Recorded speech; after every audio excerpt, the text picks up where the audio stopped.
Beautiful Turkish traditional wedding, except the bride, who is of an Algerian origin, fled and taking with her $12,000 in gold, and the father of the groom committed because he was ashamed and sad.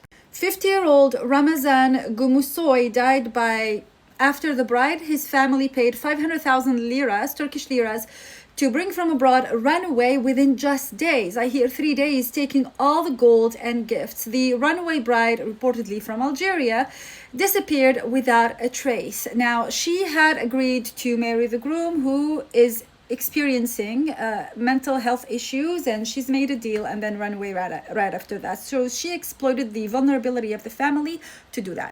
In Bosnia, human rights lawyers filed a complaint accusing Aleksandar Vučić, the former president of Serbia, of involvement in the alleged Sarajevo Safari, a wartime horror in which foreigners or foreign tourists paid to civilians during the 1992 and 1995 siege. If you have not seen the footage that was coming out of all these investigations, you should. There were images and testimonies and pressure from survivors who resurfaced just this week, pushing the case into international spotlight. And obviously, he denies everything, despite all the testimonies and despite the actual videos.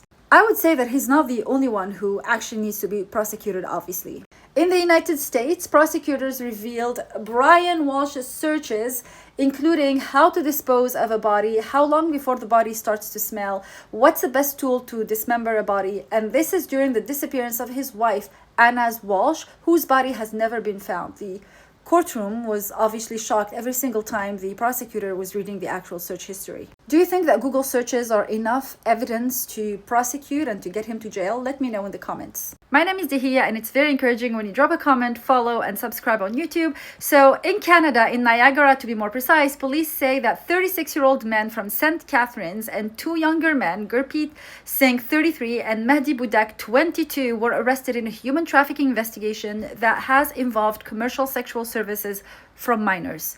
One man is charged with luring a child by telecom and obtaining sexual services from under 18. The other 2 face similar charges. I need you to be really careful about what your kids are doing. People, traffickers, actually target vulnerable people and vulnerable children.